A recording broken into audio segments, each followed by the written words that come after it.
Everybody wants to find the perfect match for their financial needs. Secured savings, stress-free access to affordable loans, instant mobile money transfers to MTN and Orange Cameroon, and even a share in the profits as a member owner. For over 7 years, Rencam Credit Union has been the perfect match for Cameroonians living in the UK and other nationals with interest in the Cameroonian heritage. Visit rencam.co.uk. Join Rencam Credit Union today, achieving success together.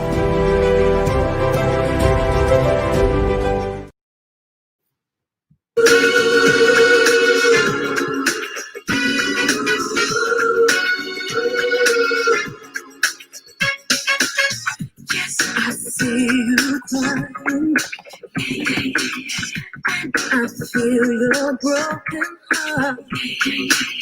I can feel your hurting. Still you choose to play the part. If you let me be, I'll be all you need.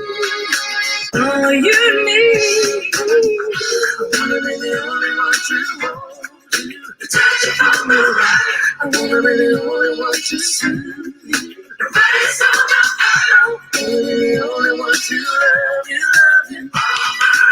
I wanna be the only one, the only one, the only one I am. Now you deserve a mention. My Lord, you do. You can have the best of life. With all this, I'll give you. Your love that gold can't buy. If you take a chance, I'll be worth the chance. Worth the chance. Oh, I wanna be the only one to hold you, touch you from the right. I wanna be the only one to soothe you. Nobody's on my mind. I wanna be the only one to love you over again. I wanna be the only one, the only one. If you let me be, if you let me be, I'll be all you need. Yeah. Take a chance. You can take a chance. I'll be all the chance. Oh my, if you just love me, if you just love me, you will clearly see I'm all you need.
Hi.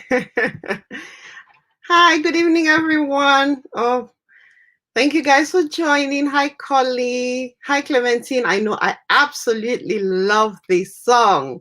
It's by Eternal. It's called The Only One. I want to be the only one. I absolutely love the song. Thank you guys so much for joining.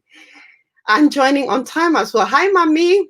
Hi, Alice. Thank you so much. And those whose names I can't see because obviously Facebook has changed, and its platform, in the sense that it changed the face of Facebook. And so before, I used to be able to see as people were joining the stream or joining the show, but now I cannot. I can only see those who leave comments. So if you want me to say hello to me, if you want me to say hello to you, please leave a note in the comments. So thank you so much. So today's format is very different. Like I said, I am bringing myself. I'm bringing myself to the woman experience because, not because we couldn't get a guest, no, but it's just because so many people over time, since we started this show, have been sending me messages and questions and things, that topics that they want to hear about. And I thought that I felt like I wasn't doing them a service, especially those who had questions. So I thought, you know what, why not just create an episode where we can just chat? I can ask those questions. And I do know that a lot of those people are going to be logged in tonight. So we can ask those questions and we can all just, find a solution for them. So if you're new to the Woman Experience, hi, welcome. We're very, very pleased to have you, as my guests can tell you in the comments. We are a tribe, the Woman Experience tribe. We are doing amazing. We've been going strong since April, and hopefully, touch wood, we're just gonna keep going, and it's all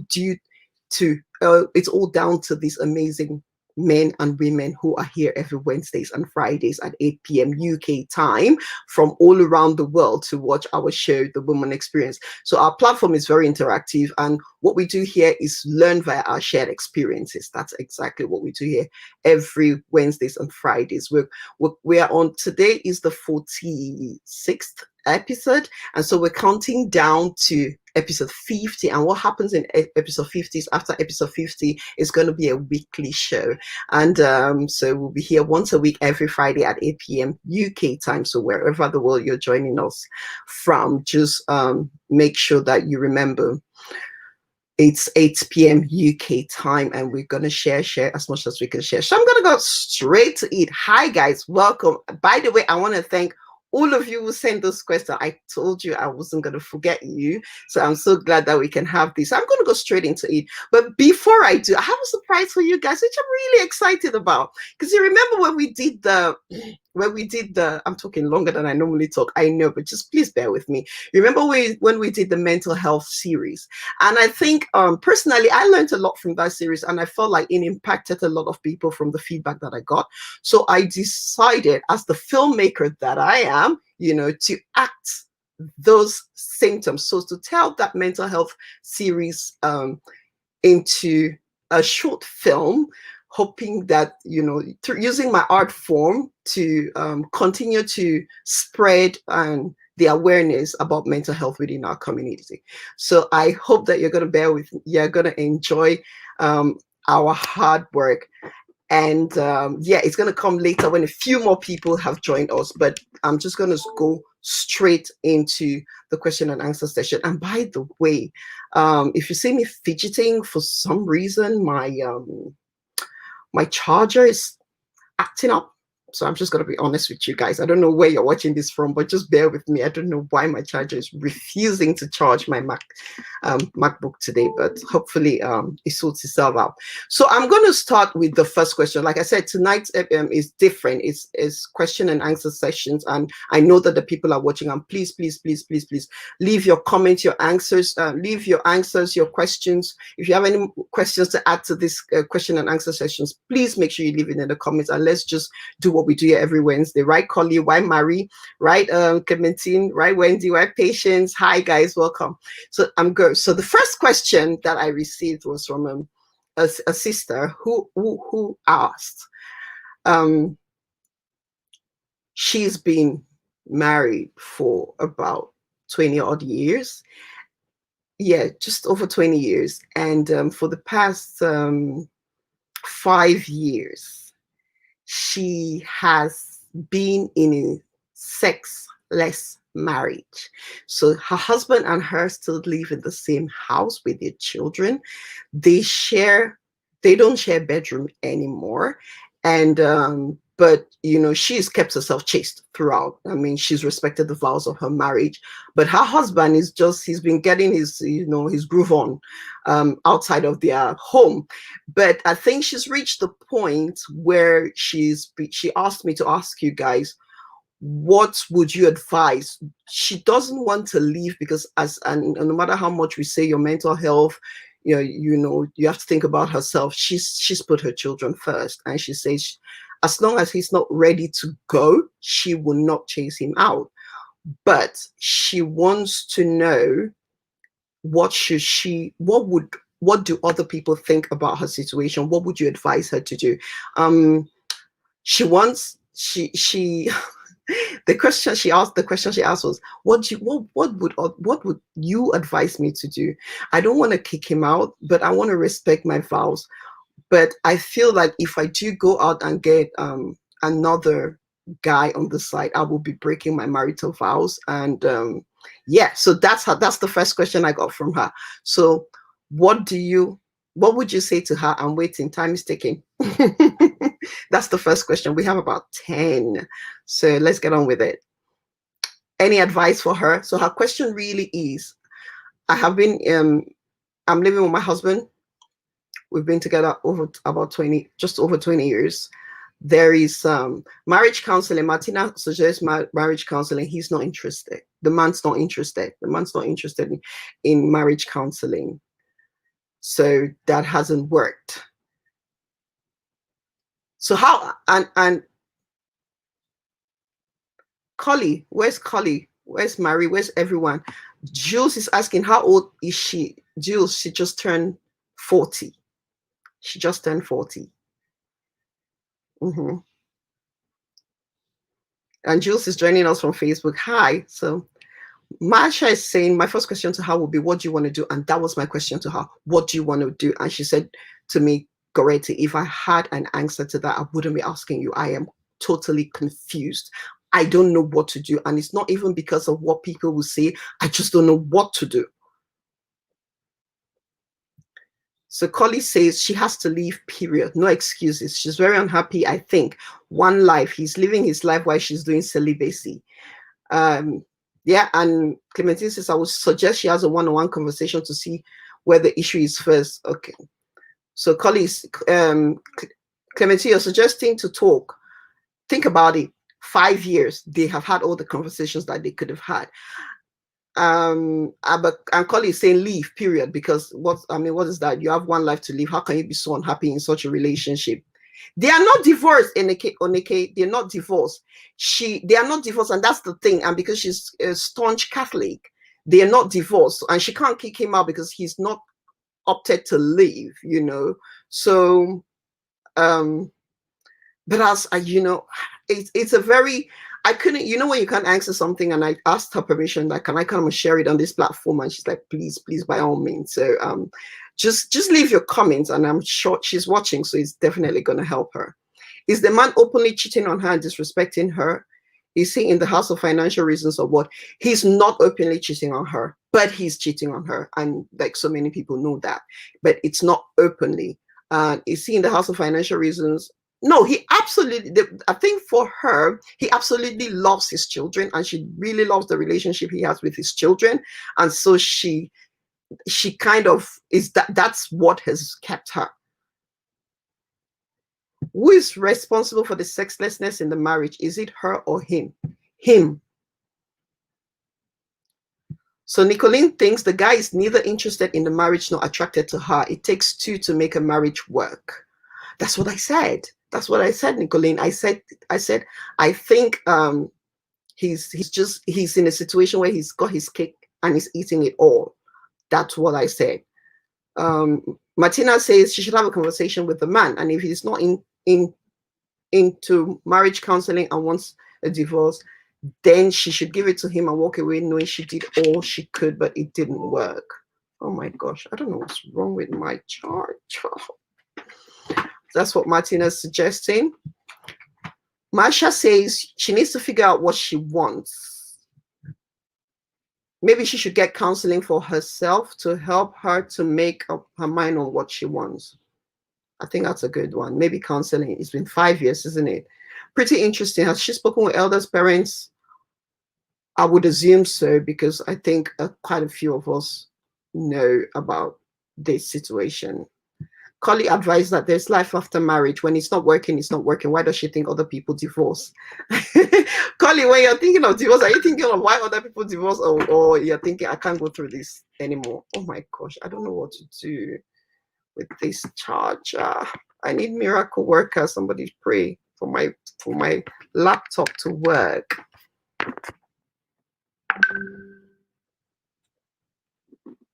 Oh boy. Anyway, so if they've been together for that long, stress and finances can really impact marriage. Marsha suggests she's not ready to talk divorce. Okay, so I'm hoping she's read all of these and these have been helpful.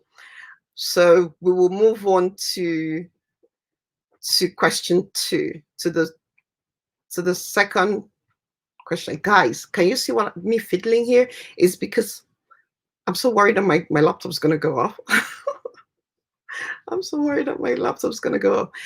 Marie says she should keep seeking the face of God. A miracle might happen and they start all over again. Which brings me to the question, ladies. And ladies, think about it. If you found yourself, so now it's easy for us to give advice to other people, right?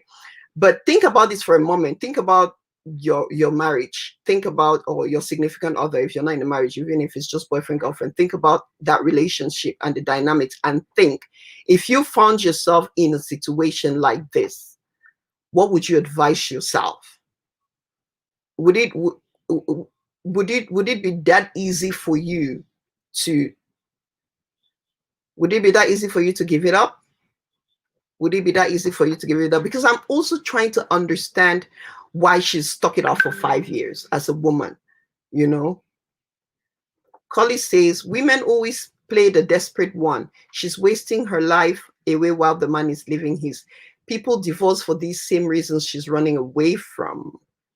And Duchess Maureen says probably he's still in the house for financial reasons. She needs to opt out and move on with her life. She's unhappy, so why stay there? Or actually, yeah, I agree with her getting counseling for herself. She needs to be in a good place for herself and kids, and that's not a good environment. What do you think, that could it also be that her self-esteem has been affected? Because I think that I'm looking at the counseling advice, and I think, let's think about that. What could something like this could have done to a woman's self-esteem? Because my advice was to her was, honey, if he's getting it, get yours, you know, like, look out for loss. But you know, it's easier said than done, because I'm thinking, how's her self-esteem? What's her self-esteem? Has this really trampled her self-esteem to like zero, that why would she not even think of getting hers? Because is it just her Christian beliefs that's keeping her, trying to make, and I'm saying this, asking her because I know she is watching, like I said. So is it just the Christian beliefs, or is it a self-esteem issue? And if Jean-Pierre Laffoy is asking, what is the question? The question is, you've been in a sexless marriage for 5 years, and your partner is getting his groove on, and you, the woman, is staying in for to respect her marital vows, because she's a staunch Catholic, and she's been in it because, you know, the divorce hasn't come. He's not offered a divorce, and neither, and she's still, I guess, is hoping for a miracle. But I think she's reaching the end of her tether. But short of telling her that, pack your things and leave, what else can we advise her? What words do we have? And I know we're not therapists, and I know that, but then this is a woman experience, and it's shared experiences. If you have any experience in that, what can we tell her, short of telling her she's not ready to divorce? If she's not ready to divorce, that's granted, because obviously she's been in it 5 years. What else can she do? How can she, is it possible? My personal question, is it possible to rekindle the spark after 5 years? Is that possible?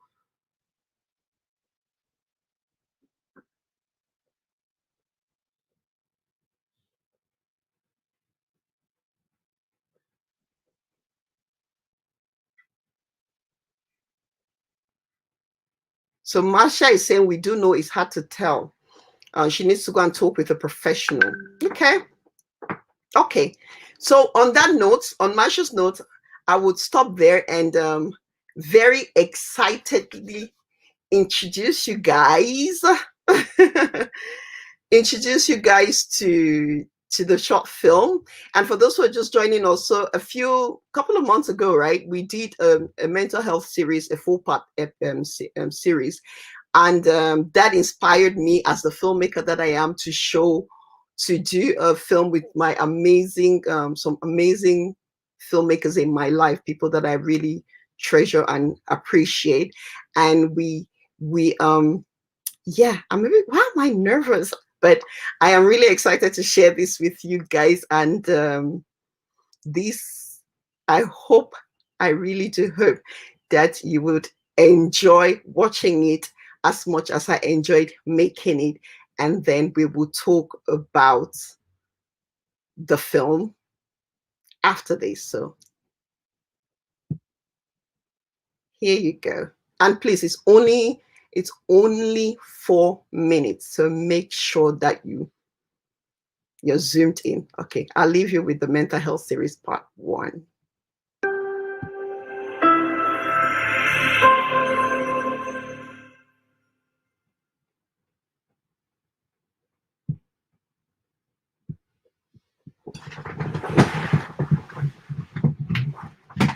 I don't know what's happening, but this thing is going to go up again.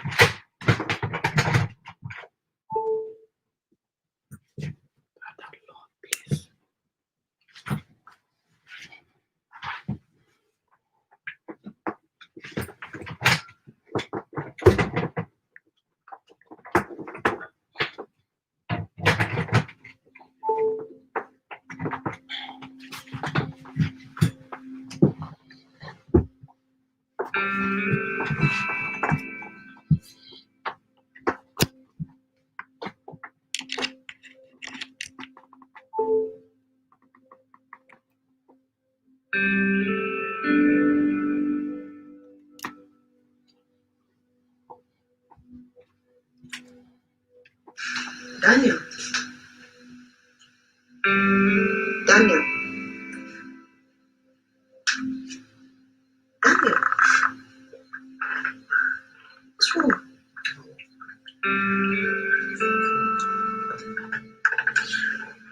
What's wrong?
What's wrong? What's my nerves?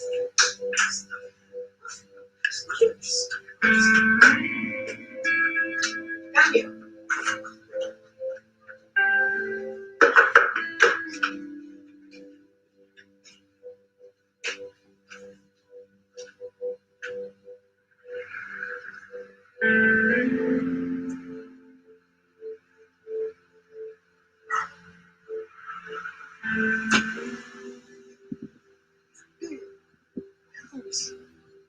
Nose.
Hi.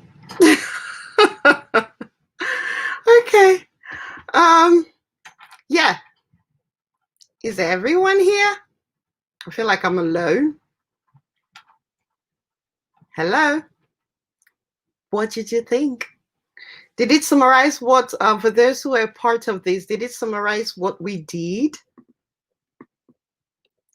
Thank you, Clementine. I'm very shy now. Thank you, Clementine. So where's the tribe? Where's the tribe? I need to know what you guys thought. Hello, Mabi, welcome.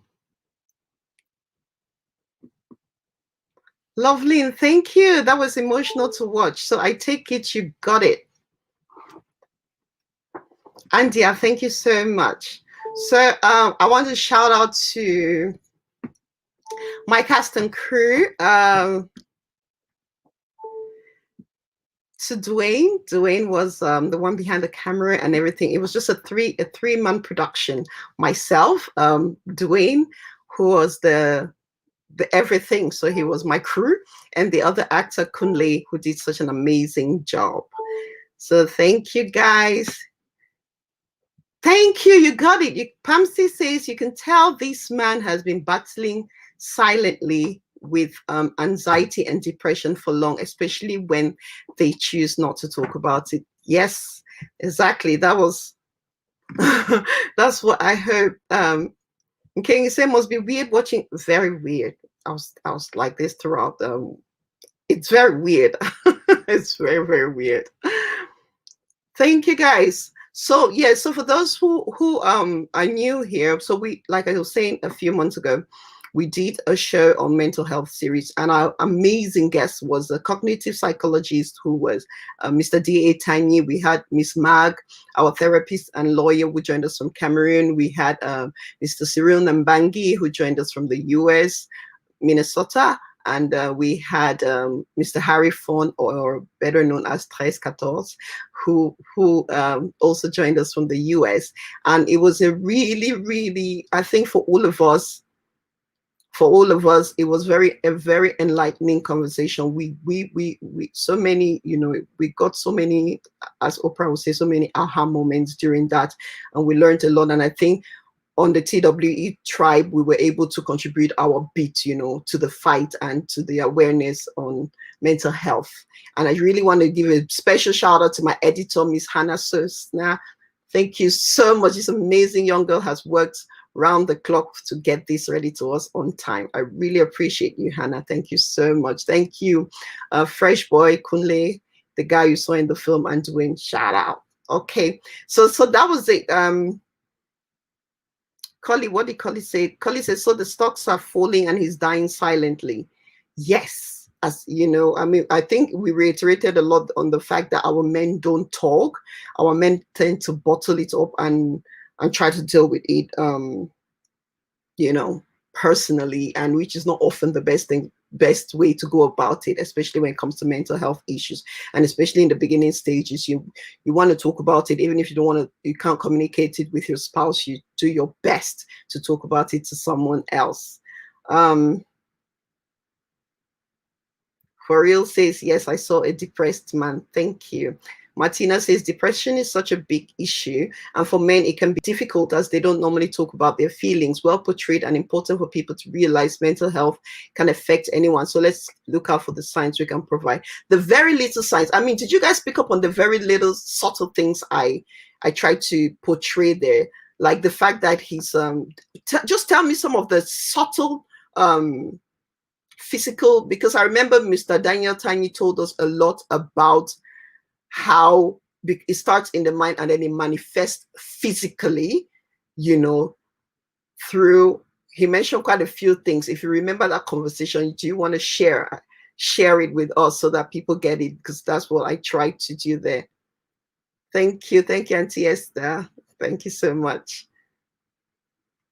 Exactly. Clementine says we have to spend time to pick up those cues, the body language. Some men do not know how to deal with stress. And did you pick up the body language that I tried, that we you know, I tried to distract him? Yeah, but for him, because if you see, I focused more on the man because he was the one going through that.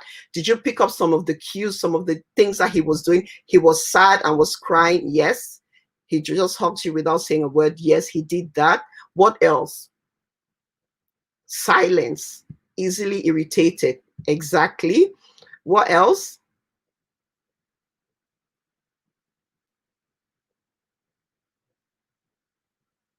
Did you pick up what he was doing with his legs? Did any of you pick that up? Yes, he wanted to be left alone and not interested in anything. But did you see his when he sat alone, he's fidgeting. Lack of sleep. Perfect. Thank you. You got that. Thank you. You got that. The sleeplessness. Yes. The drinking. You got it. Thank you. We depicted that. His body was tense. Thanks. His body was tense. Yes. And he was, exactly, that's the one, Martina. He was lost and was tapping his legs. He was always fidgeting when he was sat. So those are the little cues that you should look out for. That anxiety sometimes presents itself as shaking. You know, somebody can't sit still and they don't, what they call that thing is a shake. It has a name. You know, they're always fidgeting. They can't sit still. We talked about those on the show. Yes. Thank you, guys. Okay, great.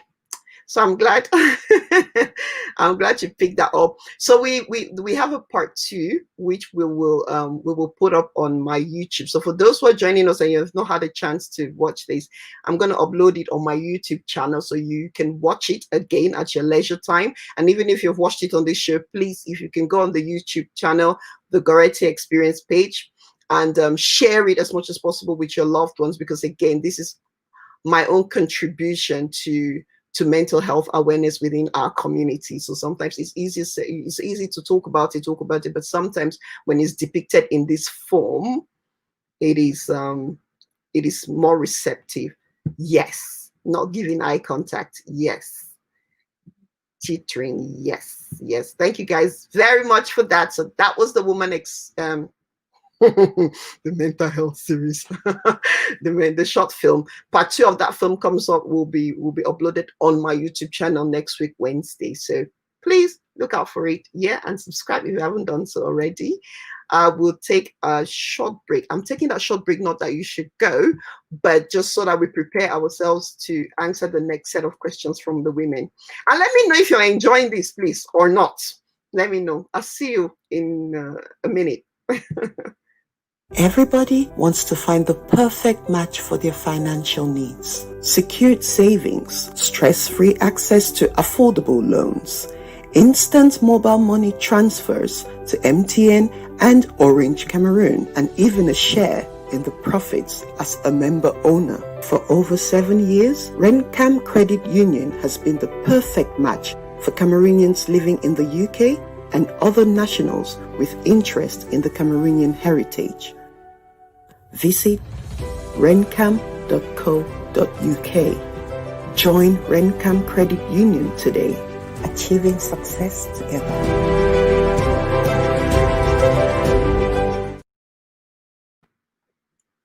Hi, thank you. Welcome back, guys. Welcome to the One Experience. If you're just joining us, a comment Ngale Speaks says, mental health is like physical health, just the fact that we don't see it or understand its early symptoms. Okay, so we're here to on question 2. So this I should have written them down right, but that's fine. This lady asked that she's divorced and her partner, and so she was friends, not best friends, but friendly, quite friendly with a female friend of hers who was married, and she is divorced, and the female friend and her husband are divorced, and they are now in a relationship, and it is causing a bit of tension with that friendship, which is to be expected. But she said to bring it to the tribe and ask this relationship to her. She's been in this relationship for almost 9 months, and she says that is the best relationship she's ever had. Her question is she being a bad friend for dating her friend's ex, or should she give up her happiness because her friends and a few people that are close to both of them are frowning on this relationship? What do we advise? So what do you advise? Should she give up that relationship to satisfy her friendship and look, because her friend's argument is you should have looked for a man outside of our circle of friends and not my ex. What is she to do? She says this is the happiest she's ever been in a relationship. What is she to do? Should she give that up for her friends and circle? Anyone? I don't know. That information, I don't know. But she had nothing to do with the breakup or the divorce. She met him over a year after their breakup and divorce. So she has nothing to do with that.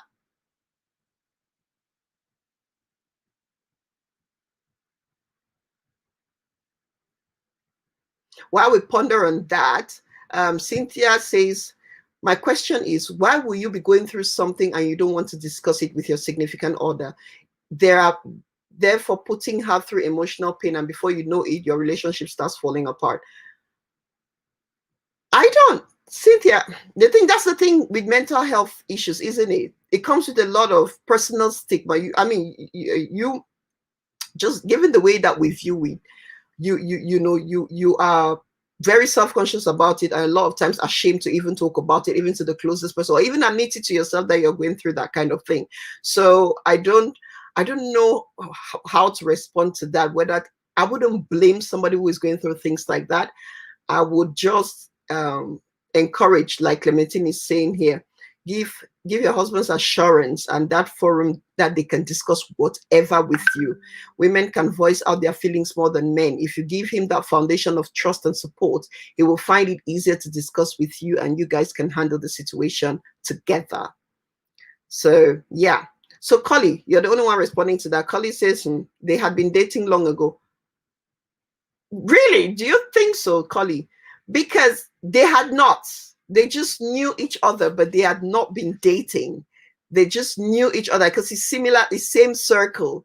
But she's honest to me that she said she had never dated this guy before. And she didn't even know that she met him way after the divorce had happened, you know. Yes, she should have looked out of their circle. But if she has nothing to do with the divorce, then they should let her be. She deserves her happiness.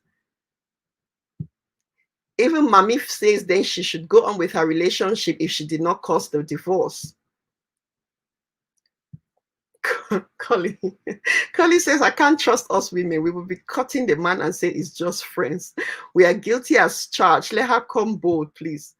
No, I know that those are her words. She did not. Did she know he was her friend's ex before hooking up? Yes, she did. She knew that they were divorced. She knew that the relationship was over. She would not, like she said, I would never have hooked up with him if I thought that there was still anything there. So, and yeah. So 2 people are saying she should go on with it.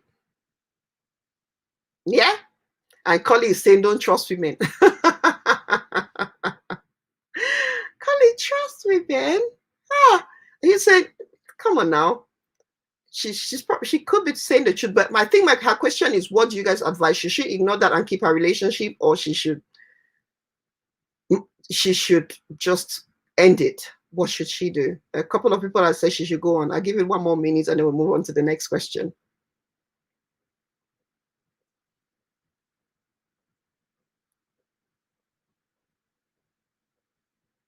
Huh? Clementine says, it is said, never say never, but thoughts become words, words become actions, actions become habits, habits become character, and character becomes destiny. Okay, sis, I don't get it. So Marie is saying she should have refused to date the man. She's hurting her friend. How is she hurting her friend if you people are divorced, Marie? They are divorced. They are not married. They are divorced. Look, if she met him long before they divorced, then she should be happy. But sadly, there might not be a happy ending for her. Right. Gwen says, no, personally, I wouldn't go for friend's ex-husband. And Clementine said, well, she's already there. If she's happy, too late. Come bold and keep your long-time guy. Tessie says, no matter what we say, she will still go on with it if she loves the man. Tessie, we don't know, but she gave me permission to ask her questions. So I'm asking the questions that I was given permission to ask.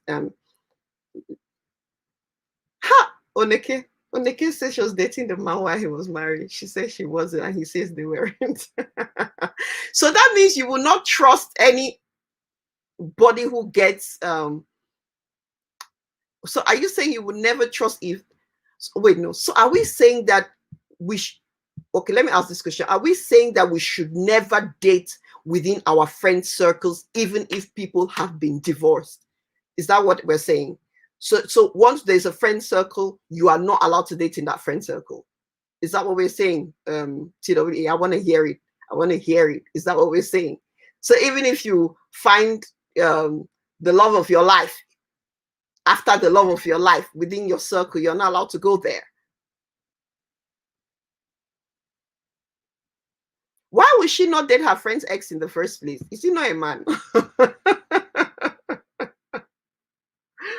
Not that I condone it, but let's talk. Let's talk. Are we saying that this is what we're saying to all women, that irrespective of, even if they hooked up after the fact, we are always going to judge women who date within their friend circle and suspect them of having been doing things behind their significant others' backs? Is that what we're saying? For real says, I think so, because it'll be awkward. Right. Gwen says, yes, ma'am. Right. Okay. Okay, so that's where we are at. It's good to know. It's good to know. So if you're watching and this applies to you, their point is we shouldn't. There's an unspoken rule that we know now. You should not date within your friend circle. You shouldn't.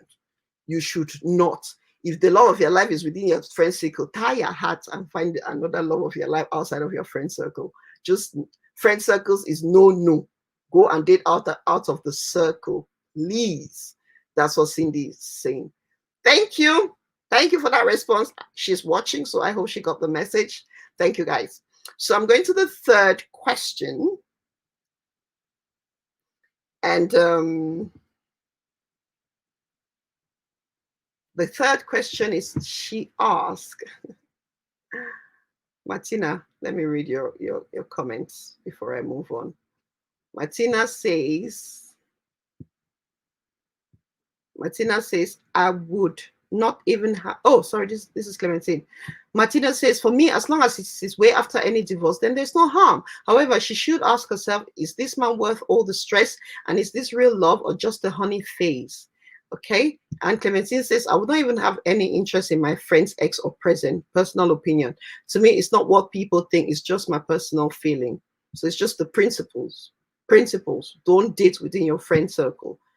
she's not a genuine friend from Auntie Louisa. Okay, I think that message is loud and clear. So the verdict on the woman experience from the woman experience tribe is that please do not, for any reason, there are no excuses, don't date within your friend circle. It is unacceptable. It is unacceptable. We, you know, we live and we learn, we move. Find that love of your life, of that man that you need within your friend, outside of your circle. So I'll move on to the next questions. You guys are killing me. I don't know if that's what she wanted to hear. So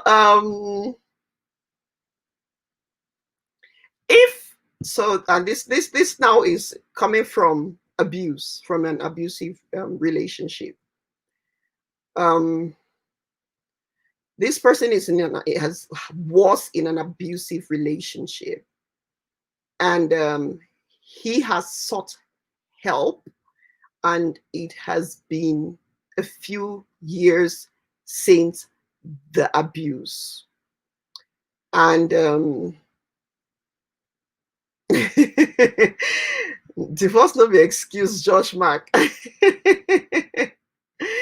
Martina says, who are we to pass this judgment? I do not agree. Love is love. Okay. So this person has been in an abusive relationship, and they have he sought help, and things have been smooth sailing. So for about 3 years, it's been fine. But out of the blue, he didn't beat her, as she says. He slapped her again. And I'm just going to keep mom on this, because you guys know how I feel about abuse. But he has actually in the past gone for counseling with her, and it's helped him for about 3 years. But this behavior has resurfaced, and her question is, she is so confused. Obviously, they have children, and he's made the effort in the past, but she's thinking, okay, you know how they say a leopard never changes his colors, and we know that we learn a lot that people really don't change. And although we all advocate for therapy, go and seek therapy, go and get help, her question is, should she fight again for him to go through counseling and heal from whatever is causing this current this reemergence of the abuse, or should she just cut her losses and say that, and know that this is it, this man is just never going to change. I'm going to spend the rest of my life, after every couple of years I relax, and then he will come back and this thing will start again. Should she cut her losses now, or should she try? And this man has been her high school sweetheart, and she's known him all her years, and they obviously they're a married couple, and they have children together, and she's wondering, she's confused. What should she do? Should she just cut her losses and say, or should she try again and go for therapy? What's your advice? And she's watching. Try and for him to go back to therapy. So he was abusive in the past, but he was willing to go to therapy with her, and he did go to therapy. And for the past 3 years, there's been no incident. But recently, during this COVID times, he slapped her for whatever reason. So she's confused, because she's walking on eggshells. Is this going to repeat itself? What do I do? Do I take him back to counseling and we try and work through this again together, knowing that again this may happen again in the future? He might relapse, and another slap could come in the future. Or should I just cut my losses now and know that this man is never going to change?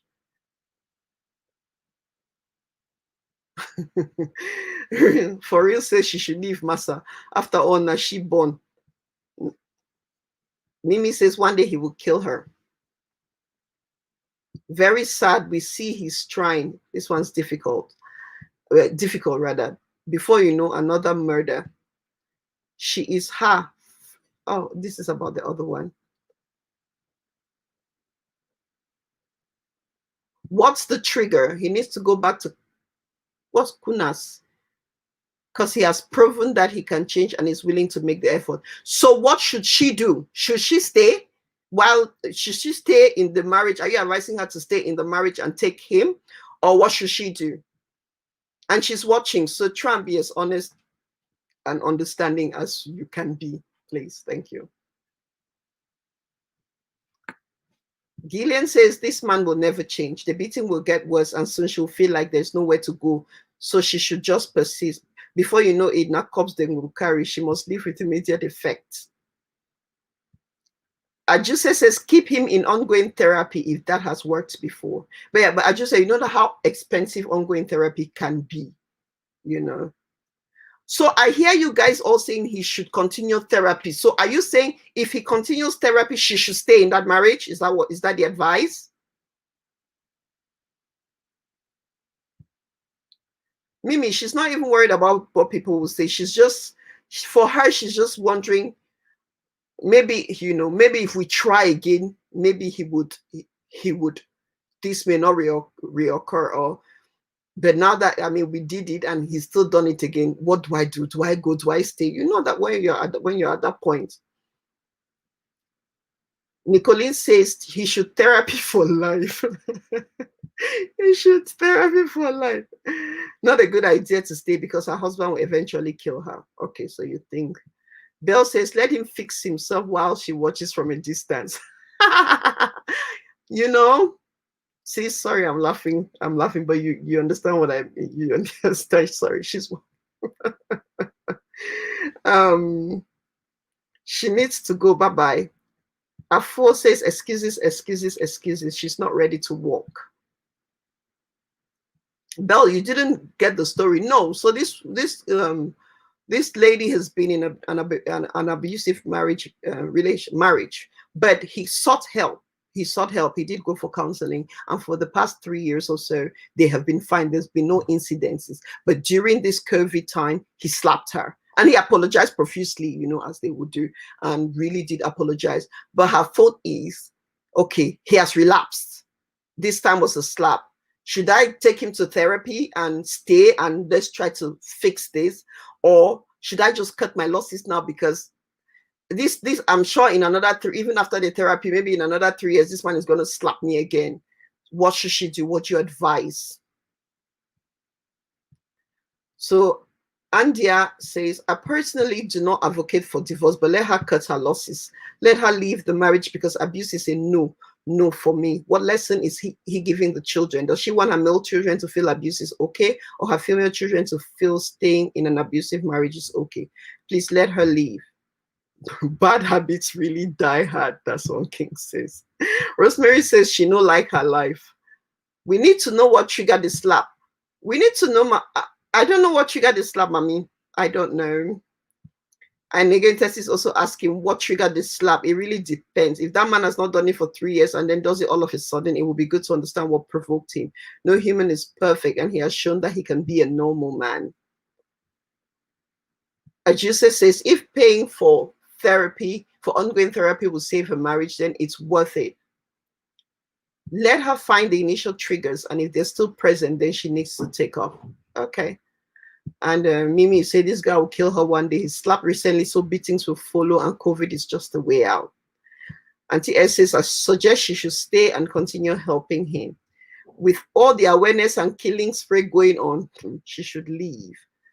George Mark says, sister needs to leave that house to a safe house first. After 6 months, we review his CV. If he's still bad, then file for divorce. My 1 cent. 3 years he's been fine. What of her mouth? How is he without the abuse? Is it a medical issue from COVID? COVID has, I don't know. She should walk away from him and let him sort this one out himself. Okay. Trigger is no excuse. He should know his triggers and keep them under control.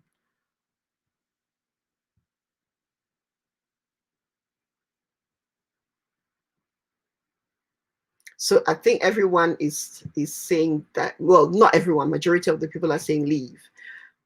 Okay. So I think, sis, if you're watching, majority of the people are saying it's time to move. It's time to cut your losses and move.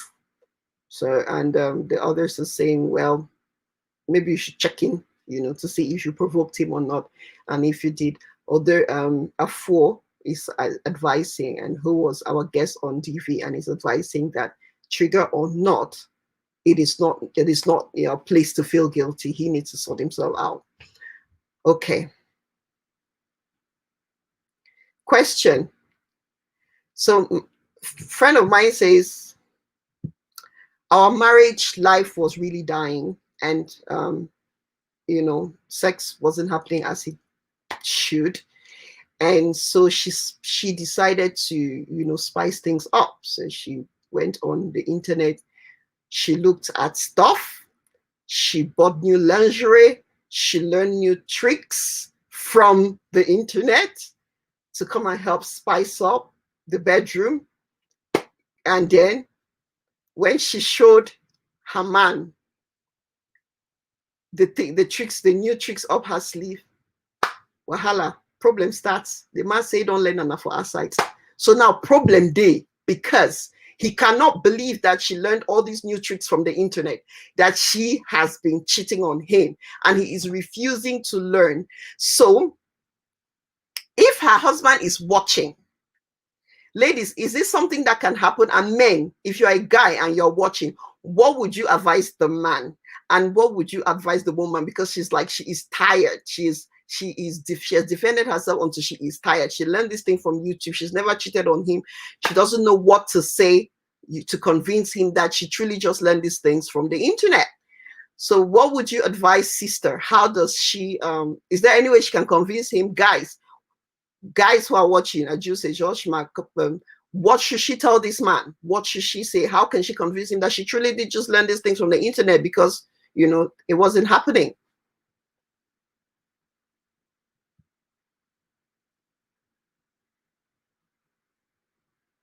You are just laughing.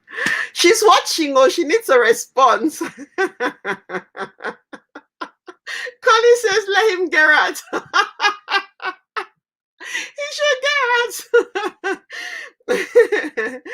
Sister is very current. Exactly, Josh Mark. Sister decided, you know what? Let me spice things up, and maybe, it will wake him up. But instead of they should watch it together. That's what she said. Let us watch it together. Oh, guys, like you never used to watch porn. How come you're watching it now if somebody did not show you? And those kind of conversations are happening. So how does it? She should have taken him on board with her when exploring. That's true. That's very true, King. They should have done the exploring together. That man need help. Which kind of countryman that?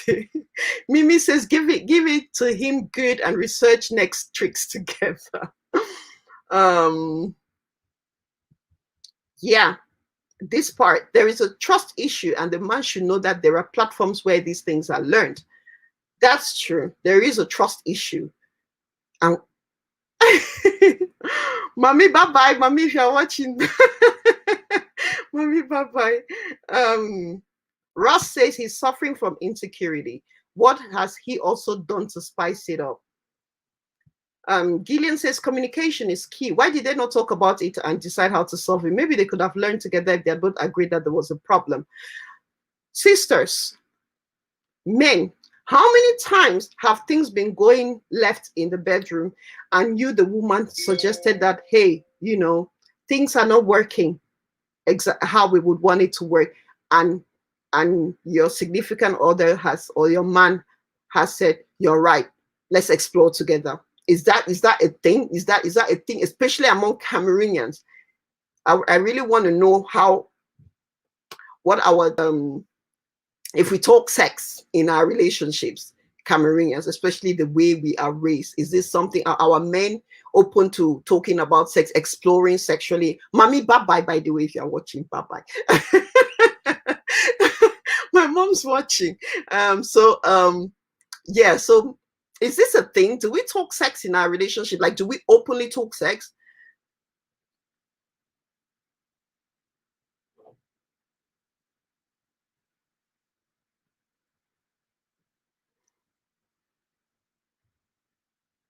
Yes, Mimi, because I think that sex is a taboo conversation, but not in my marriage though, because I'm married by Angie, so you people know. But like generally, do we Do we talk? Is sex a thing?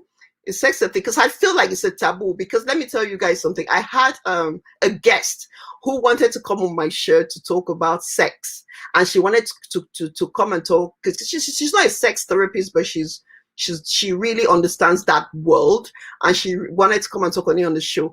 And I asked a few people, what do you think? Should I bring this? And it's too soon. It's too soon. Don't bring that kind of guest on the show now. It's too soon.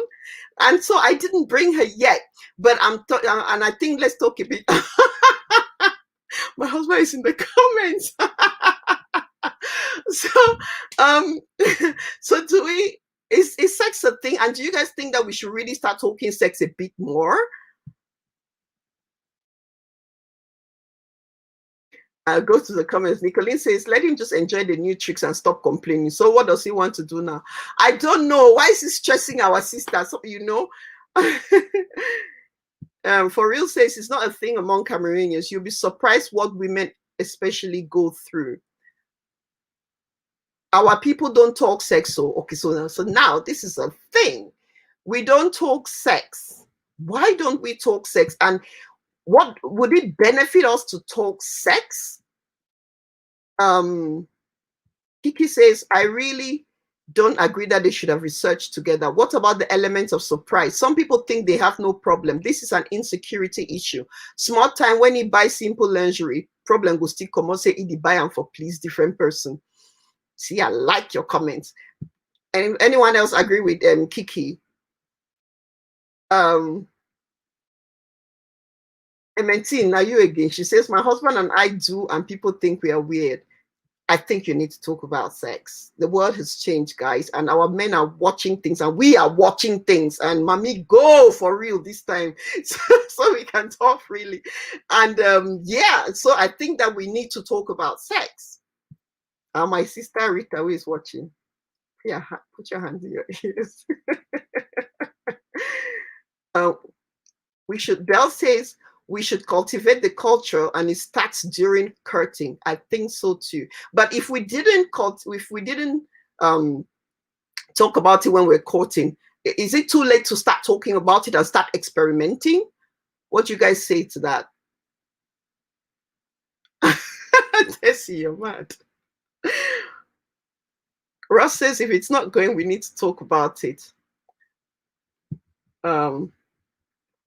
Let's talk about sex, baby. Yes, they are missing. So people who don't talk about sex, for real says, I think it would benefit a lot of couples if we talk sex and bedroom matters. Okay, so Afo says pregnant virgin. Yeah, okay. I wasn't going to ask this, but now I'm interested because a lot of ladies are advocating for us to talk sex. So let's talk sex for real. Let's just digress a bit and let's help. I mean, it's 9 o'clock. I assume the kids are in bed and none of them are listening to you. If they are, now is the time to dial down that volume or move into the next room. But truly, let's talk sex. Let's talk about sex.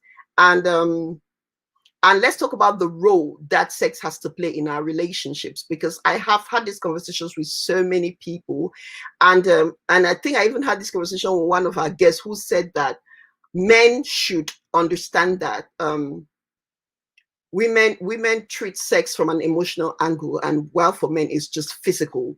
And so our men should, excuse me, learn to be a bit more understanding. But then I had this conversation with a man and he was like, it is unfair.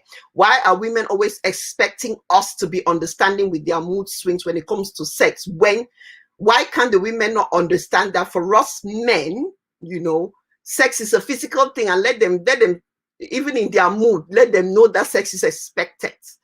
So mommy has gone, Tessie. Mommy has gone. So what are we saying, ladies? Do we think that as a Cameroonian woman, what do you expect from a typical Cameroonian woman? And I know that we all want different things, but generally, let's see it in the comments. Let me read it so that the men know that we are thinking these things and we're talking about these things. What is sex to you, and what do you expect from your man to have for you to enjoy the process? Please take children away, lower that volume, and make sure that this is adult only conversation at this point. What do you want? What would What experience would make it a pleasant experience for you? I'm sorry we can't talk anonymously, but I think that we can share so that we all so that if the men come tomorrow to read these comments, and George, Mark, Ajuse, Masatara, Dan, all of the men who are watching, tell your mates to come and read this because we want to talk about it. Let's talk about these things so that we can all enjoy our homes. Our Mimi, it's only 4 p.m. where you are? Oh dear. Masatarangan says you can talk about it anytime. It is even immortalized in song. Sex talk is part of small talk. And Auntie Louisa is asking, why consider sex as a taboo? Very important aspect of every marriage. I know, right? I mean, why?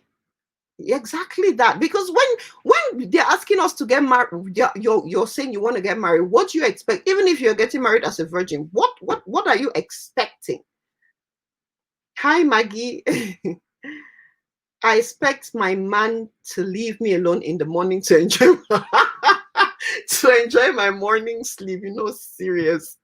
So for real says a very good and exciting foreplay is what would lead to a great sex experience. I'm going to bed at 4 p.m. because I can talk about fashion. No.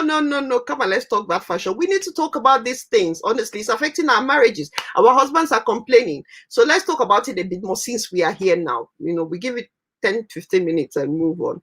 Romance before, not only in the bedroom. Start with your attitude the whole day. Sister, that part. You know how, and I'm not talking about myself, but you know how, as we but you know how, somebody will just be ignoring you the whole day, and then the night they'll just turn. That's exactly what Colin is saying. Some men will be arrogant all day and start talking in the bedroom. God punish Satan.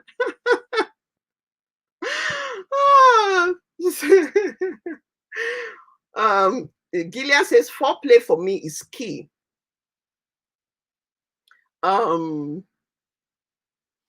I see. Be nice during the day to your woman, and it would translate in the bedroom and the bedroom. And that is what all the women, and the men listening, Master Tarandan, Ajusi, and all the men watching, share with your men. Let them know. We want our husbands, if you're expecting to get some in the, later on, and also it mustn't only be at night, guys, because a lot of us are saying be nice to me during the day so you can get it at night. What happened to adventure now? What happened to the car? What happened to daytime? What happened to that?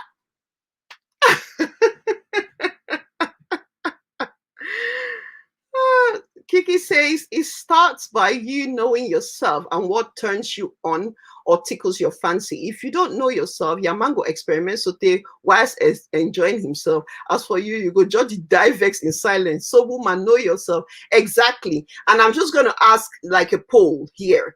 Women, and those of us who will watch later, how many of you truly know what you love about in sex?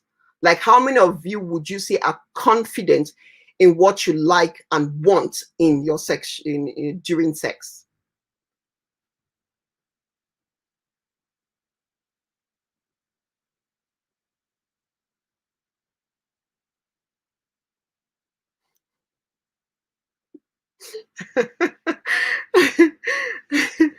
I will crank the volume. Clementino laugh. So, okay, I think I've put everybody on the spot now because no one's responding to that question. And you don't have to tell me what. I just want to know. Now, really, crickets. I just want to know, like, how many.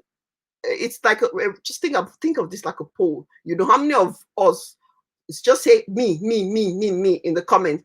Really know what we want about sex, because then that can give us an idea of how confident some of us are as women in the bedroom. I know exactly what I want. Hands up. I know.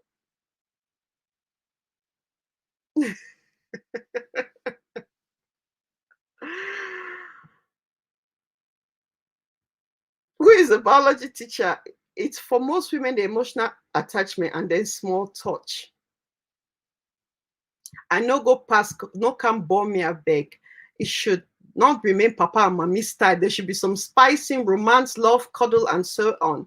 Truth is, the man should not only think that sex is to come and throw useless water. Make your woman feel the fun of it. Our men are too self-centered. I hear you. I'm not reading that, Clementine. I am certainly not reading that. But if you want to know why I'm blushing, please read Clementine's comment. Mine changes monthly, George. So how does your significant other manage that if your section, or are you constantly experimenting on YouTube as well?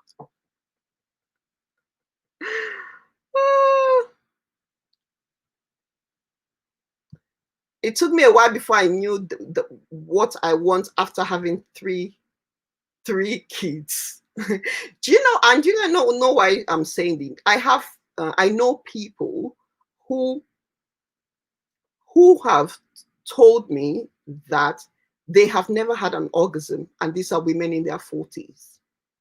And so I'm not just talking about sex gratuitously. I'm talking about it because there are some of us who are not enjoying sex, are really not, and it's such a shame, because it's such a wonderful experience.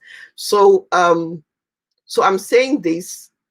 I mean, I really want us to give it some thought and really understand, because I know women, beautiful women, whom you would think, vibrant women, sexy as hell, whom you would think are enjoying the best sex of their lives, but it is not happening. It is not happening for them, And I mean, the highest I always say is buy yourself something, man. Help yourself, because if your partner can't understand it, you don't want to get it from outside. I believe in the sanctity of marriage, but experiment with stuff. I say that. So yes, so let's truly let us will kill me.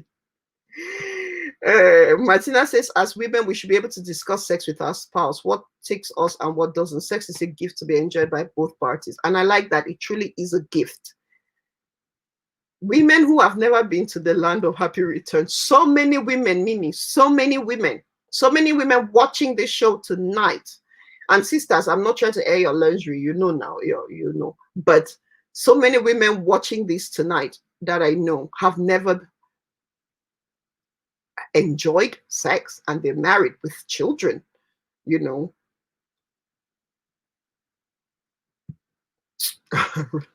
Rosemary says, centralize, make a concentrate era be don't pass. Men are self-centered. When they evacuate, then start snore. Reasons why it's important to talk about it. Women die in silence. So many women die in silence. So many women die in silence. So if you're a sex therapist, I think we're going to be having that show. And that my guest who wanted to come, I think I think our audience is ready for this now, isn't it? So please, we'll be having this show. We'll be having a sex show, but I don't know how I'm going to do it. That Friday, I'll warn you in advance so you keep the children at bay, please. It's true. Some people don't know how to reach orgasm. Most often, they are scared to express themselves because some men will label them. And on a serious note, what do you think of FGM and sexual pleasure for women? Could it be the reason why some do not attain orgasm? I don't know. Is FGM common in Cameroon? Female genital mutilation, is that a common thing in Cameroon? Because growing up, I never heard of it, so I don't know. Collie says orgasm is scientifically not possible. Is this possible? You want it not for all women? Our bodies are different. Are you serious? See, I didn't know that. So not all women can orgasm? Really?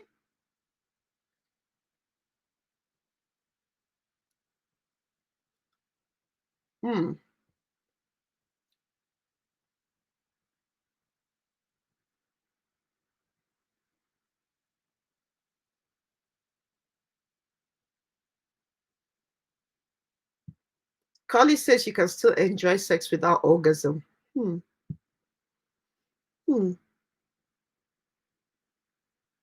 I don't know.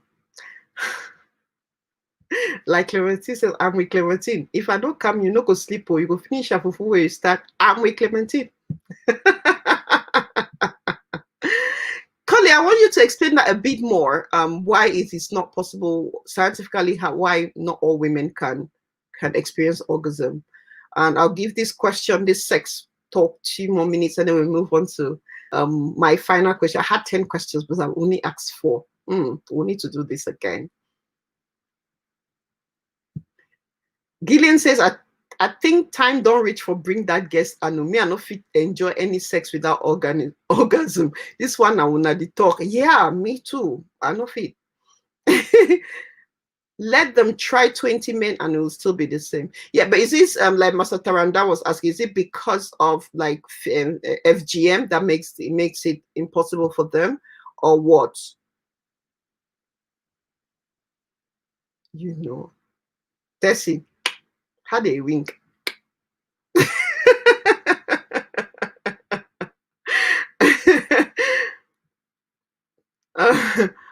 Okay, right. That's interesting. I think that's something I'm going to go read on. Different, whether it's possible for all women to enjoy sex. That's something. But I think, ladies, I think what I've gathered from this is that if the men are watching, I think we are ready to talk sex now, and we are ready to be a bit more experimental. Time for mommy and papa position don't pass. So let's spice it up safely, you know, in the other room, so that we all can enjoy these gifts from God, you know, that is copulation.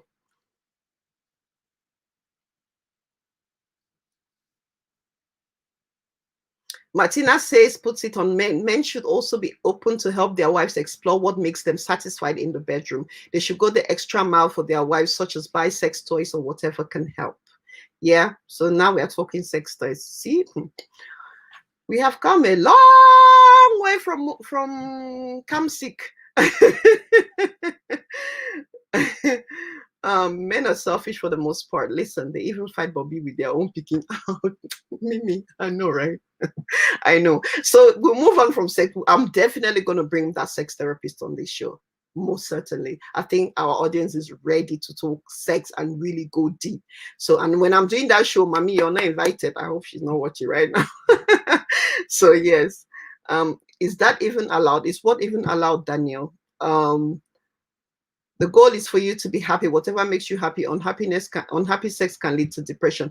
The thing is that some people don't even know that there is a thing called orgasm.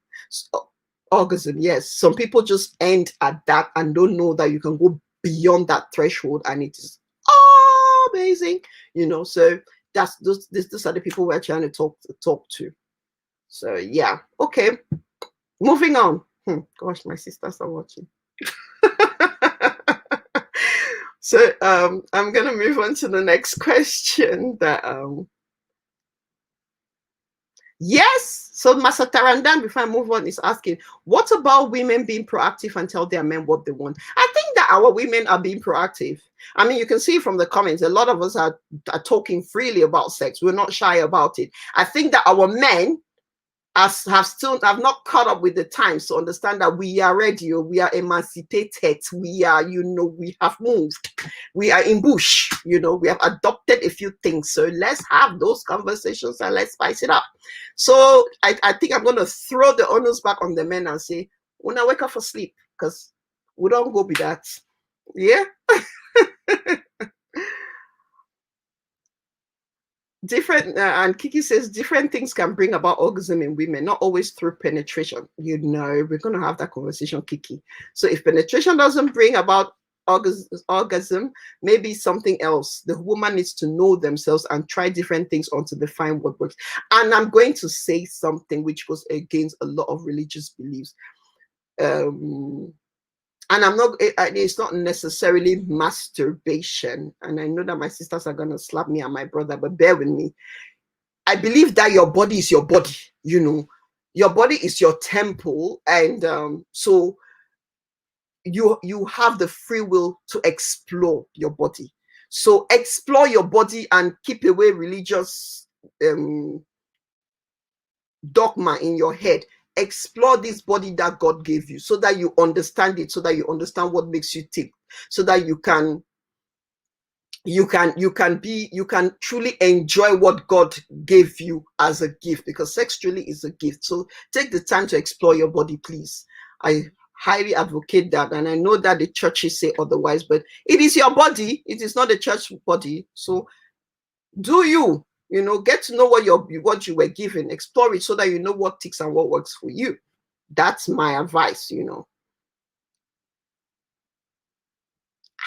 Clemente, you too bad. Clemente says, men them are beg, una wash una fingers them, no.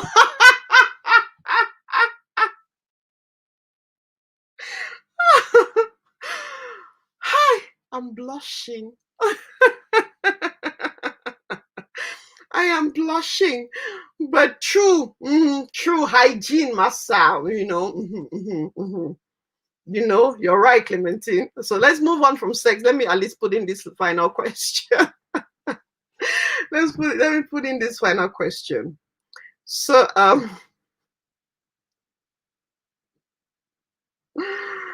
my gosh. Okay, so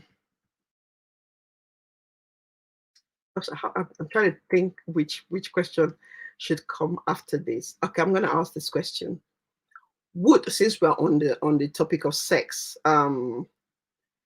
yes, I'm ready. So, so let's say, and I know this doesn't apply to a lot of us, but it does apply to a few of us. Would you disclose to a partner or a husband that you were raped when you were younger? Would you? Would you disclose to your spouse if you were raped while, no, not when you were younger, while you were married to your spouse? So if you're married to your spouse right now, you've been married, think about how long you've been with your spouse or your significant other, and you are raped, and maybe due to some compromising situation that you put yourself in, and you were raped, would you disclose that to your partner? Oh, okay. Kiki says no, that would be too messy. Oh, okay. What are you talking about? Are you responding to a question? Yes, she's responding to Tessie. Okay. Okay, Clementine says you did. Yes, especially if you were younger when you were married. You should, because it will help you heal better and faster. But what if you found yourself in a compromising situation? And let me explain the situation. Okay. You go to meet an ex. Let's say an ex of yours is in town, and you just go say, hey, I haven't seen him in a long time, or let me go and let me just see him and talk, and you guys go out for drinks, whatever, and something happens and he rapes you. Would you disclose that to your husband? And if you will, why? And if you won't, why not?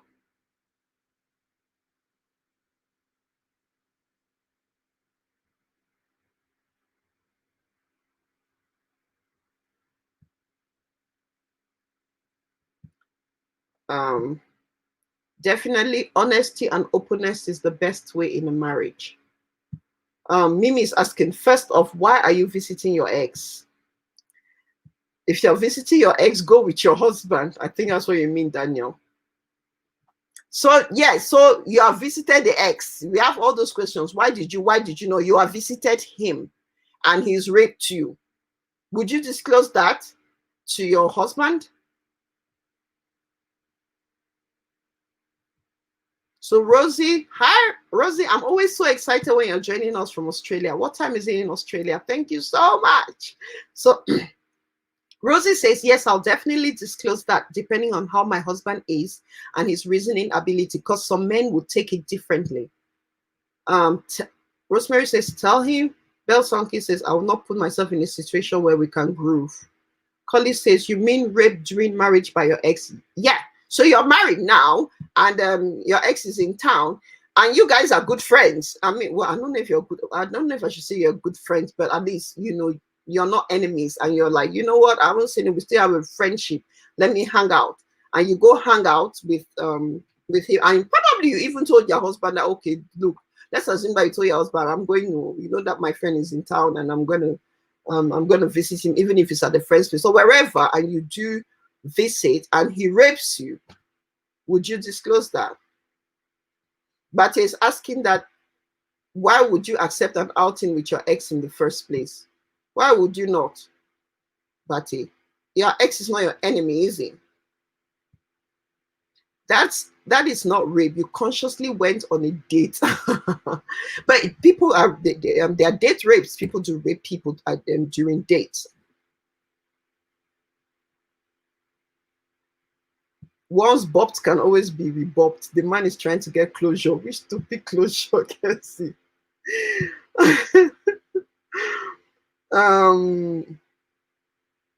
Best way to disclose safely: report the man to the nearest police station, and from there the husband will be informed. So she should have done that. Personally, I wouldn't be happy with my significant other. It's 6:30 a.m. in Australia. Thank you very much for joining that early, Rosie.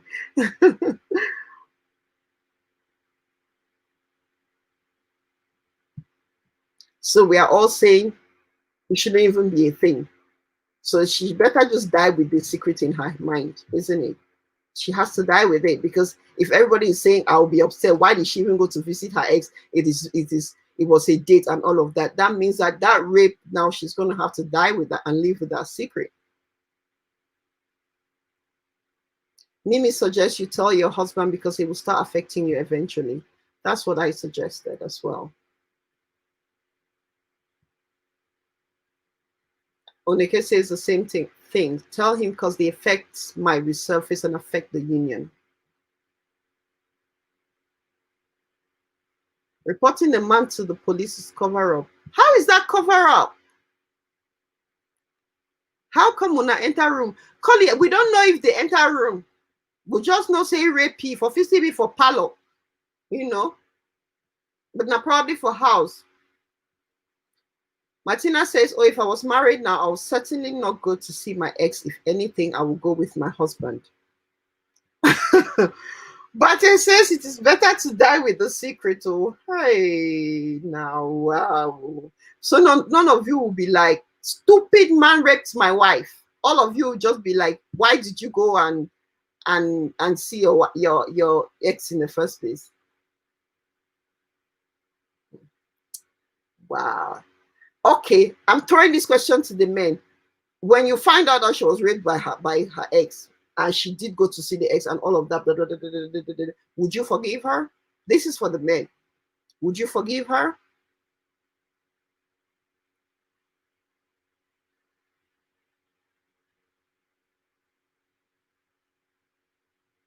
This is for the men. Why the men think about it? Would you forgive her? Tessie says you go take your remaining close way, it be there with you, or how? I don't understand, Tessie. If you told your husband that you're going there in the first place, please do tell him. If you didn't tell your husband, not the kind of husband you're married to. Snake bites you, you see millipede, you go wrong. I wouldn't put myself in that situation anymore. Rosie says, I think she should tell her husband I accept the consequences. Let her husband decide on what to do. So the question now, men, will you forgive her? Because if it was a woman and her husband went to visit his ex and something happened and he came back and said she raped him, the woman will forgive. So men, I'm asking you people, would you forgive her? Hey, man. Pate says no. Masa Tarandan says a capital no. Wahala di. Women, you see? Women, if it was your man, would you forgive him? If it was your husband that did that, would you forgive him, women? Men, exactly, Mimi. Men love to be forgiven, but they don't forgive. They don't. Because women, and let me answer honestly, if this was your man, would you forgive him? No, Tessie. Rape is rape. We cannot, this is serious. he didn't rape her. He raped her. No, he raped her. He raped her. He did rape her. He did rape her, and there is rape, because when we say that women will be, women would not want to speak up. He did rape her, and friendship is okay with an ex, but how close were they that it had to go to that extent? A reasonable, responsible man will not do that. Please, women, mind the way you dress too when going for such outings. Franklin.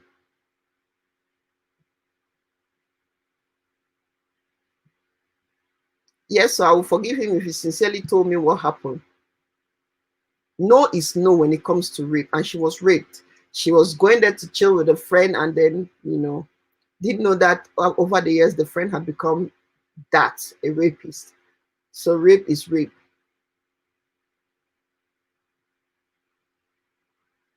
Chai. Exactly. What are you saying? Even with Kaba, you can still be raped. Why not? Master Taranda, what if I tell my wife that the woman raped me? Will she believe me? Women, we will believe. We believe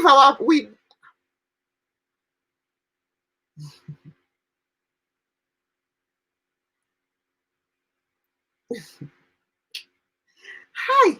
Men, men and women are two very different creatures. We really are different in so many ways. In so many ways. My husband will join me at the police station because I will go there immediately. Well, thank you. I think from this I have learned that our husbands, men won't forgive you, but women will always forgive. I think women, we really need to start thinking about this.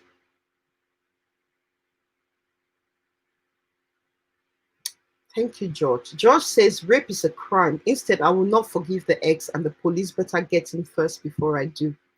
Thank you. You've restored my faith in men. You have restored my faith in men. Wow. And Bate is still saying that there are some secrets that it's better to die with to avoid problems. And then if you're going to die with that secret, I think you're better off leaving that marriage. If you think that such a thing would happen to you and you cannot confide in your husband, you need to rethink that relationship. You really need to rethink. That's my advice. If you think that if that was to happen to you and your husband won't forgive you and won't take you back, you should think about it. Because you can't die with that kind of thing. You can't. You go mad.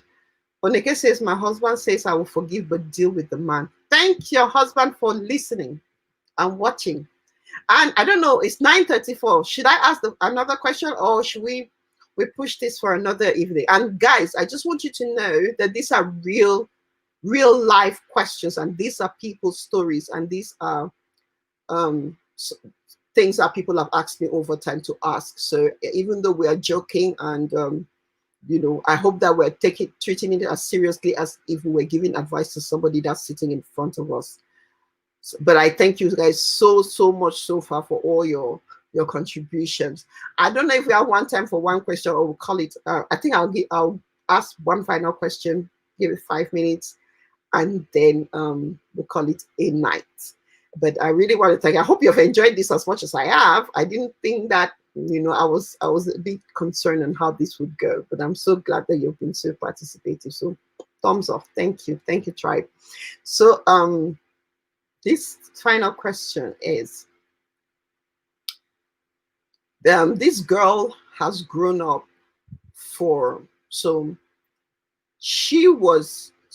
she is a child from a broken relationship. Those kind of situations where a boy makes your mother pregnant, like a high school boyfriend, and it is so scandalous, and then the boy runs away and abandons the child. But he's still alive, and but what the child's mother and family do out of that pain is they sever all contacts with the man.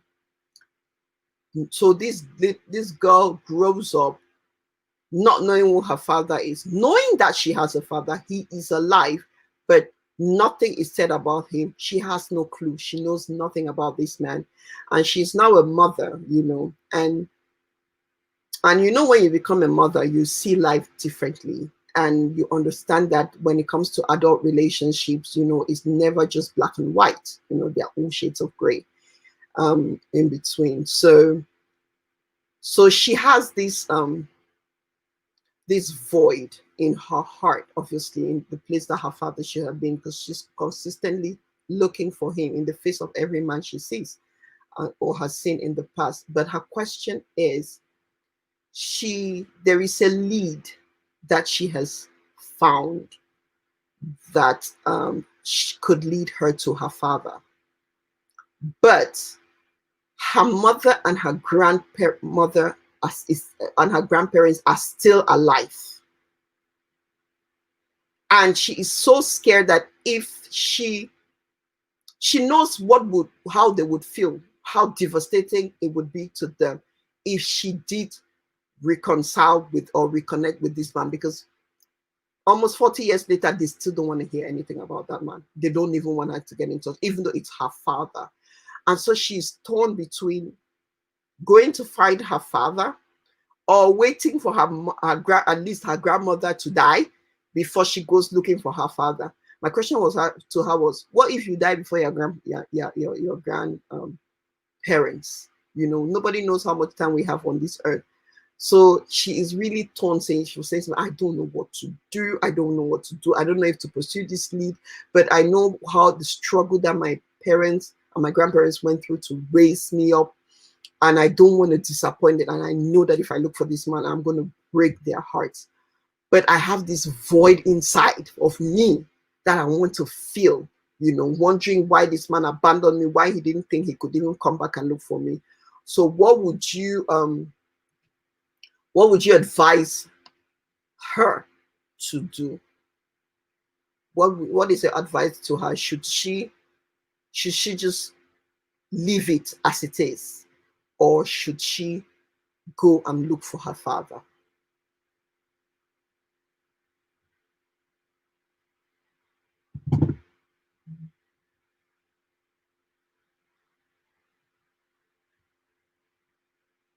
No, he's never been in her life.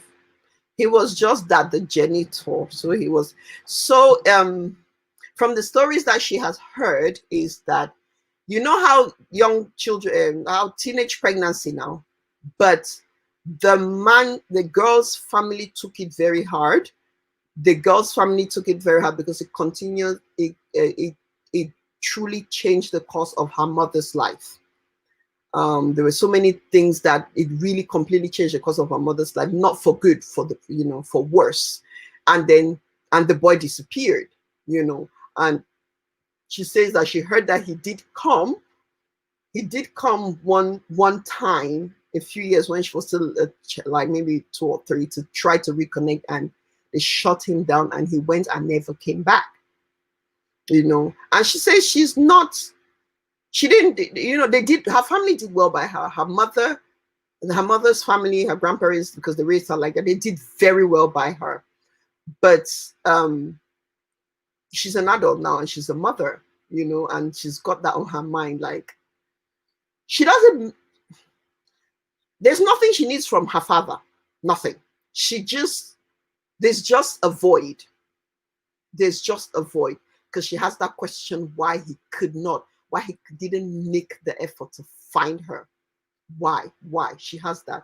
So what would you advise her to do? Oh gosh, so their answers. Okay, I've answered that.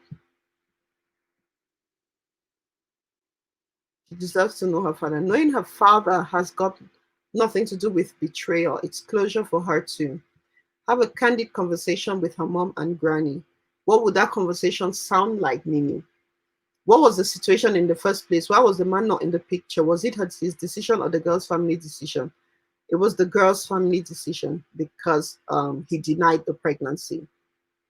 What is the need of looking for the man who has never been in your life? Ross says, go and look for your father to close up that void. So basically, she's living for her grandma and mom. If she really feels a void, I think she needs to be fair to herself. Ross thinks her grandparents will understand. For real things, she should follow her heart. Most often, the entire truth is not told by the family. That's what I said to her. I said, there is the truth, there's your mother's truth, there's your father's truth, and there's the truth, and everybody is going to protect their corner. Some make the effort, but the family blocks it. Exactly. Sad, but I would advise to seek out her dad, but keep things discreet to start off with. He was only young. She should not suffer for the mistakes of her parents. The man tried to get in touch but was turned away. She needs to fill that void for her own sanity. I would argue that though, Kiki, to say he came, he tried once, they drove him away. She's in her 40s. Why hasn't he tried again? She's almost 40. She's not in her 40s later. Why hasn't he tried again? Because he would have had loads of opportunities when she left the father's house, her mother's house, and fell bush. Why didn't he try? Why hasn't he tried again? You know, if you understand the story well until you be or know some grand fair where it be give a police or gendarme imuna belle. I don't understand, Ale. Belle says, I felt pregnant, had my daughter at 17, and the man denied to even come. My child is 30 plus, and this family is all over looking for her. Meanwhile, they had heard there was a child somewhere. So this family is looking for her, Belle. Are you open to their looking for her? Are you open to her meeting them? I love that. I want to follow that with you. Are you open? And by the way, thank you for sharing your story. Thank you so much. Are you open to her getting to connect with that side of her family? Her parents have lived their lives and should understand the necessity of her meeting with her dad. And Franklin says there is an adage in Mwe that when taking care of another person's child, always try to get your own. No matter what happened, the man remains the biological father of the girl. So they should allow her go look for her father whenever she feels like going to look for her father. Those grandparents will never answer the name of parents, but grandparents. He denied the pregnancy is the key word. He denied the pregnancy. Yes, he denied the pregnancy, but he did come back a couple of years later to try to get in touch. You know how conscience can be, but he was denied. But, yes, let me give my opinion. Nanji says, Rosemary says, flimsy excuses for why the father has not shown up. Let her do that, but hope it does not give her more pain. The father should have traced her with internet and all. And that's what I said. I said he's had ample time to find you. Why hasn't he found you? That family feed like Jackasso. Which kind of forgiveness that? He probably tried, but she was never told. So in 40 years, that's the story, Mimi. So Twinny, as you know, there's always two sides to a story. It would be sensible for her to check out the other side of the story and intend to fill the void. Like I said to me, there's always three sides. There's my side, your side, and the truth. She's not looking for him to seal the relationship. She's doing it for herself, and it's her gain. So Belle says they are reaching out to her, which is the wrong strategy. They should have reached out to me so we make peace before, because how sure are they that it is their child now?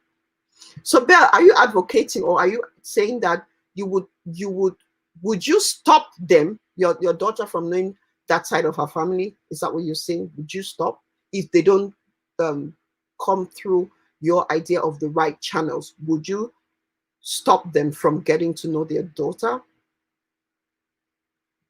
My comment is about these people abusing power in those days, especially in Royal Cameroon. The next thing was jail, and the boy had no option but to flee. Ah, I see what you mean. So maybe he was threatened, you think, and then he ran away and then came back. He denied the pregnancy, though. Let her do it. It's about her and her healing, not her mother. She does not need to repeat the pain her mom suffered.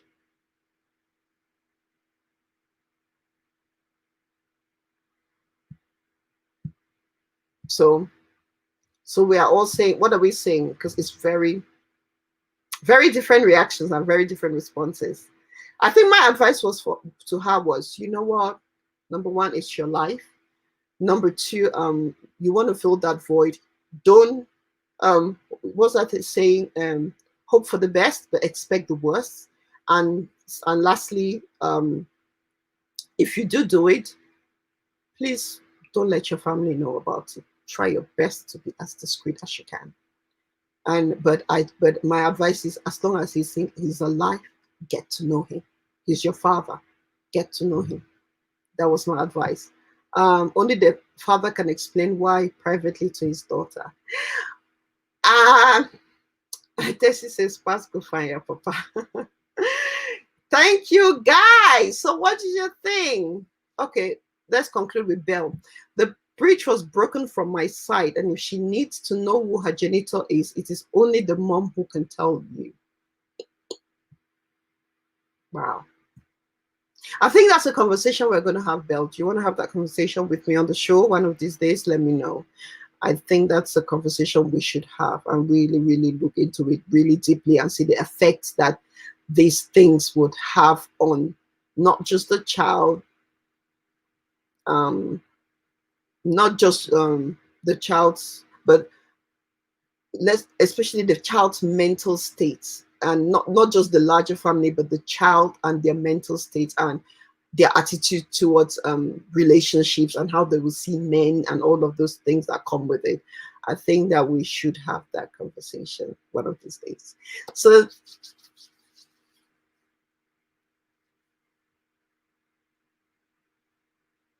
you guys should go and read Bati's comment. Bati says he had a daughter he brought to the UK. She's got 2 children now. Her grandmother's mother condemned me in such a way that my daughter is now having issues with me.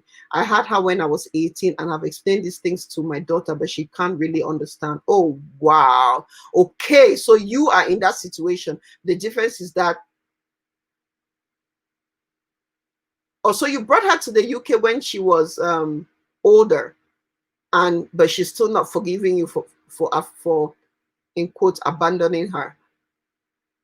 Wow.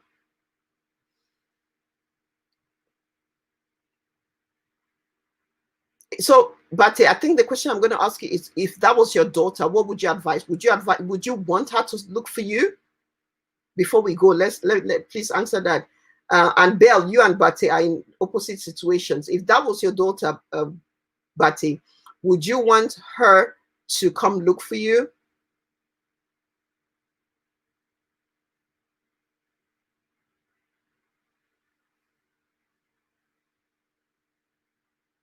Anyway, hopefully Bati's going to respond and we're going to read that in the comments, even if it's after the show. So this was fun in its own way, right, guys? It was just me, myself, and I. And Bati says yes. Okay, Bati says yes. He would love for her to come look for her. I think so. I think she should go look for him for her sake.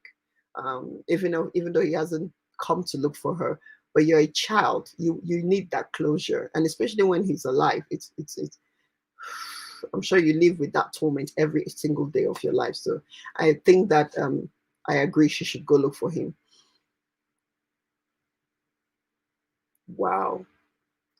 So thank you guys so much. And for those who joined late, you need to go back and watch it because I have a surprise for you and I hope you will like it. And I want to hear your feedback on that short film that we watched. And part 2, like I said, is going to be on my YouTube channel on next week, Wednesday. So please make sure you subscribe to my YouTube channel so that you can watch it. And you haven't done so already, please go and like my Facebook page, our Facebook page, because now this thing doesn't belong to me at all. It belongs to the Woman Experience Tribe. So thank you so much. Oh, Tessie, thanks. Tessie says, this is proving very interesting and interactive than some of the show with guests. Why not try more of this and ask the Woman Experience fans to send in questions or scenarios? That way we can maintain our twice a week show.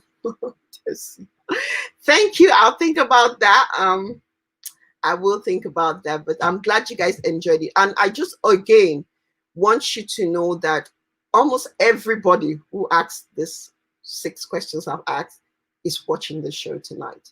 And I am thankful, really thankful for your contribution. And even if it's not what they wanted to hear, I know that they're definitely going to get in touch with me and let me know how they felt about your responses. But I just thank you, you know, as usual, the tribe, for coming through. You guys came through bigly. You came through bigly. So thank you guys so much for your contribution. And I hope that, you know, we have, even if you're not the one who sent me these questions, but you find yourself in similar situations, I hope that you've got some healing, you've got something to you know, to hang on to, or you've picked up something from what we have shared tonight. And even if you disagree with some of the comments that we've made and some of our responses, this is a very positive space. Just let us know why you think otherwise, so that we continue to learn. Again, this is the Woman Experience, and we learn by our shared experiences. And so that was it for today. Thank you. So we are back on Friday with young Cameroonians who are going to talk to us about they're trying to what's the term for that? They are rebranding Miss Cameroon UK, but they are rebranding it in such an interesting and intriguing way that I know these are very young, vibrant Cameroonians, our proper Britico children. But I think that they have so much to offer. I found them really interesting, and I hope that you will too as well on Friday. So please come and watch and support these young people.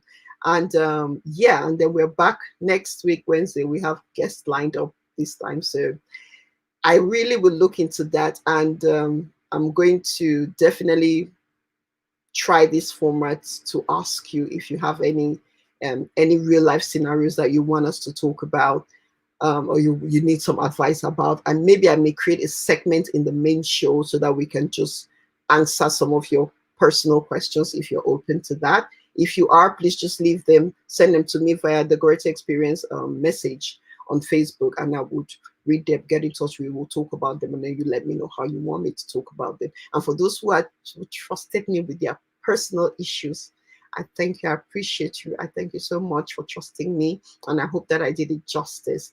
And for everyone who contributed, mwah, mwah, thank you so much. Enjoy your Wednesday evening, and I'll see you on Friday. So, and if you haven't already, like our Facebook page, subscribe to our Facebook page, and you haven't already, make sure Everybody you join. wants to find the perfect match for their financial needs. Secured savings, stress-free access to affordable loans, instant mobile money transfers to MTN and Orange Cameroon, and even a share in the profits as a member owner. For over 7 years, Rencam Credit Union has been the perfect match for Cameroonians living in the UK and other nationals with interest in the Cameroonian heritage. Visit rencam.co.uk. Join Rencam Credit Union today, achieving success together.